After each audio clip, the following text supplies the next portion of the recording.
Hi everyone, Paolo with Regalia here. We're so happy to have you with this new subscription series called the Fine Rarities. I'm here with our colleague Miyonne, who has been with us for some time. She's an excellent roaster and is joining me with this tasting today. Thank you for joining us for this new subscription. I know it's quite unorthodox, but we've seen a large amount of people really wanting to enjoy their coffees in smaller doses before they, say, commit to a larger purchase. And so this is a really great way for you to try coffee and not invest, say, the full amount to buy the whole bag and then find that it's not really your personal sort of flavor or your personal sort of style of coffee, right? I like to also think of this as a way to have sort of like an emergency coffee as a backup in a way. If you feel like you've just run out of coffee, you can say, oh, I actually have this really wonderful coffee in the freezer. It's really working well. So this coffee in front of you is the very first coffee of this series. It's the first place winning lot of a competition series in Ecuador called the Taza Dorada. Now, you may have heard of the Cup of Excellence, which is another series of competitions. Ecuador in particular has the Cup of Excellence, and they also have the Taza Dorada. So the Taza Dorada is essentially sponsored by Ana Cafe, which is the Ecuadorian sort of governing body for all things coffee.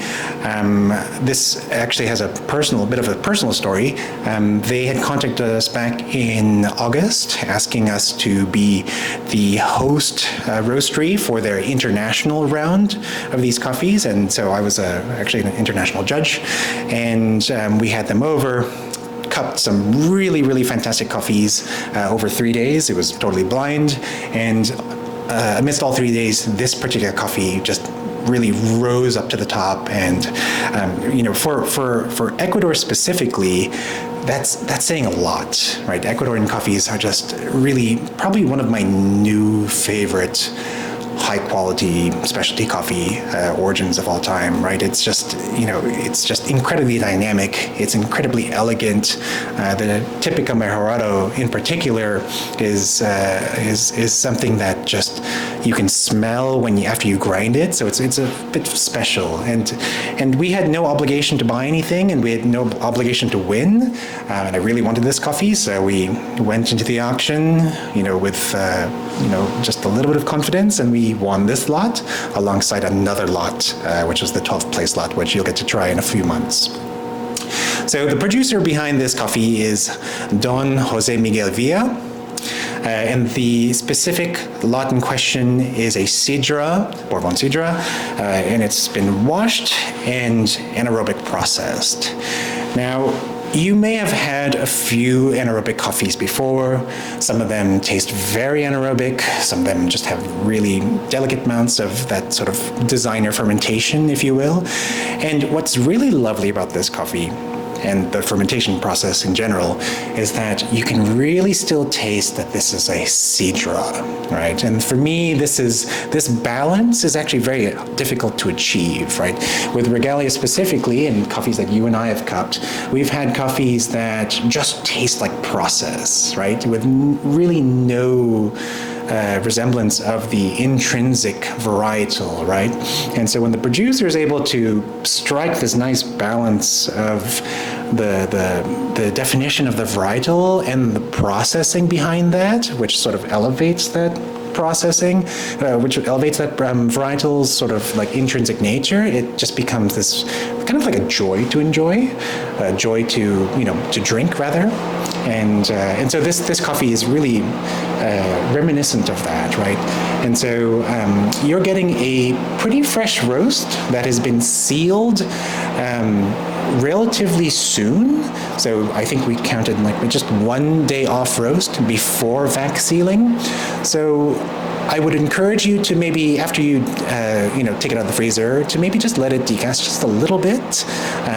We roast currently on a Probat P25, and I find that I've really enjoyed cups out of the roaster post 2 weeks, better post 3 weeks from roast date.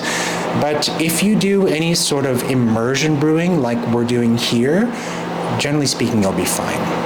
Now, what do we have here? We have essentially this coffee that I've brewed two different ways. I've brewed a pulsar, which you can't really see, but ta-da, there's the pulsar brew that we're going to taste alongside a cupping. Now, Miyonne, myself, and our other staff members, we tend to focus a lot on cupping as our point of QC. This is important for us for a myriad of reasons. First of all, it's just easier, right? It's more convenient. Oftentimes, between green samples and production samples, we tend to have quite a bit, and we're always catching up, actually. So many, right? And so this is that's important. But from a brewing standpoint and an extraction standpoint, it's important for us to be able to put all of these coffees on an even playing field, right? So, for example, yesterday there was a cupping, and I think there were something like, 8 cups on the table, right? And to do a pulsar for all 8 coffees is not just time-consuming. It's just, you could potentially brew this one and have it slightly better extracted than this, and this coffee will be slightly under-extracted. Instead of doing that with cuppings, we can just take the same dose, the same beverage weight, and apply that on the same grind setting through 4 coffees or 20 coffees, etc. Right? Now, will there be differences? Absolutely. And so that's what we're going to do. We're just going to taste them. We're going to discuss. I'm really eager to see what you think. Please join doing this together. Or if you're watching this at a later time, feel free to do it on your own accord. So let's. I think these are cool enough by now. So why don't we taste what we're familiar with, which is the cupping. So this is. For these bowls, we're doing about 10 grams in and 170 milliliters out. Here in New York City, our water is fairly soft. If you don't know what I mean by that, I have a really easy experiment for you. Take your coffees and brew them with your normal water, your sort of filtered tap water, if you will, and then go to Duane Reade or Rite Aid and then buy a bottle of Evian and bring it home and brew that same coffee with the same grind setting, everything the same, but with a bottle of Evian. I think you'll find that the two coffees are startlingly different, right? And so today we're using New York City water. I've modified it ever slightly with some lotus water drops, in particular with some magnesium and some sodium. You don't have to do this, but for us, this just brings out a little bit more, I think, dynamic qualities in the cup, right? And that's just to help sort of get this coffee just to be just a little bit more exciting. But again, you don't need to do it. You can just drink it as it is. But why don't we taste this? So go ahead after you. Thank you.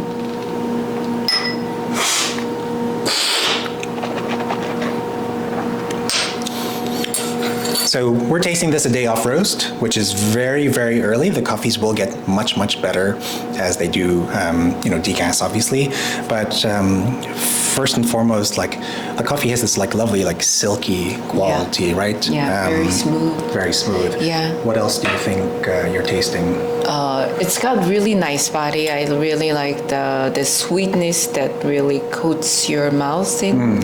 Had a good mouthfeel. I would say date kind of sweetness for me. Yeah. Fantastic.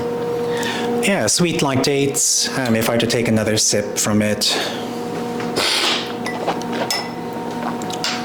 Yeah, for me, I get silkiness, dates. It's a very clean coffee, and what I mean by clean, I'm talking mostly about the green quality itself, right? It has this, there are really no negative attributes about this coffee that are non-coffee flavors, right? That are potentially deterring me from tasting the coffee profile in the cup. And it also has this soft, sort of enveloping quality, right? A lot of the times, I don't know about you, but a lot of the times with me, there are coffees that are just, say, acidic or just sweet or just fruity. But this coffee, what makes this unique for me is that you don't really know where the texture starts that sort of moves into the sweetness, which moves into the fruitiness, right? I like this play of the balance between the different attributes of the cup. Right? So now let's taste the pulsar brew and see what we're getting from the pulsar brew versus, say, the cupping.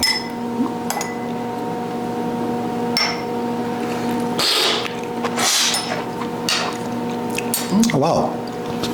Very different. It is very different. Yeah. What are you noticing right off the bat? I noticed with the Pulsar brew, the acidity seems to pop a little more, so it's Sure. got a little more bright character than Right. the cuppings. Yeah. This may have something to do with the fact that the Pulsar brews are filtered, and as opposed to the cupping, which is unfiltered.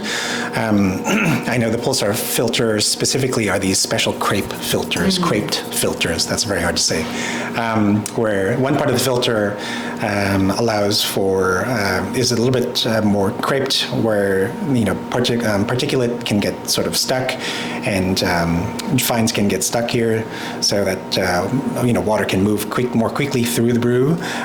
But I get this lovely peach note. Yeah. It's really it's really prominent and very inviting.